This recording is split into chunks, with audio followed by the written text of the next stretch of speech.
9ஆம் அதிகாரம் 18ஆம் வசனம். அவனை எங்கே பிடித்தாலும் அவன் அலைகழிக்கிறது. இது அவளை மட்டுமல்ல, எல்லாரையுமே அலைகழிக்கிறது. எழுதப்பட்டிருக்கிறது, நான் கேட்டேன், அவர்களால் அது கூடாமற் போயிற்று.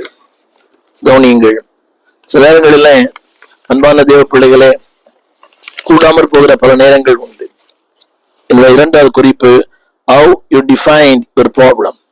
உங்கள் பிரச்சனையை எப்படி ஏற்றுக்கொள்ளுகிறீர்கள்? உங்களுடைய பிரச்சனைக்கு நீங்கள் அதை எப்படி வடிவமைக்கிறீர்கள்? திரும்ப திரும்ப சொல்லுகிறேன், கடினமான நேரங்கள், கசப்பான நேரங்கள், நிற்க முடியாத நேரங்கள், நிலையற்ற நேரங்கள். ஆனாலும் அந்த வார்த்தை சொல்லுகிறது, அன்புடைய பிள்ளையே, பல நேரங்களில் unable to stand, தமிழ் அழகா போடுறது கூடாமற் போயிற்று. எல்லாம் தெரியும், வார்த்தை தெரியும், வசனம் தெரியும், எல்லாமே தெரியும், ஆனால் கூடாமற் போயிற்று. கவனியுங்கள், ஆனால் கூடாமல் போனாலும் அன்பான தேவ பிள்ளைகளே, எல்லாவற்றையும் கூடி வர பண்ணுகிற கர்த்தங்களோடு கூட இருக்கிறார். ஆண்டு சொன்ன வார்த்தை கவனியுங்கள், 9:21. அவர் அவனுடைய தகப்பனை நோக்கி, இது இவனுக்கு உண்டாகி எவ்வளவு காலமாயிற்று என்று கேட்டார். அதற்கு அவன், சிறு வயது முதற்கொண்டே அவனுக்கு உண்டாயிருக்கிறது. அவன் சொன்ன ஒரு வார்த்தை, இவனை கொல்லும்படி அநேகந்தரம் தீயிலும் தண்ணீரிலும் தள்ளுகிறது. நீர் ஏதாகிலும் செய்யக்கூடுமானால் எங்கள் மேல் மனதிறங்கி எங்களுக்கு உதவி செய்ய வேண்டும் என்றார்கள்.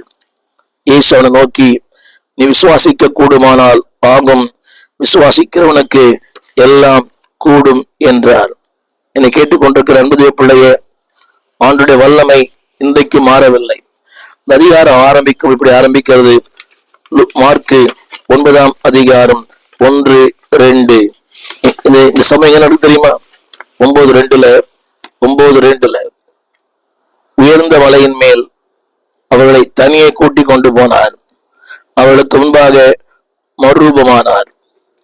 அவருடைய வஸ்திரம் உறைந்த மழையைப் போல பூமியிலே எந்த வண்ணானாலும் விளக்கக்கூடாத வெண்மையாய் பிரகாசித்தது.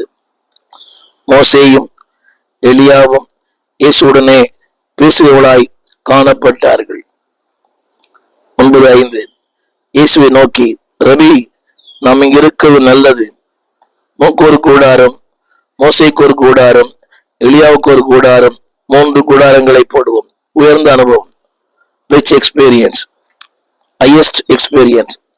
வார்த்தை படிக்கிறேன். 9:2 கவனியுங்கள்.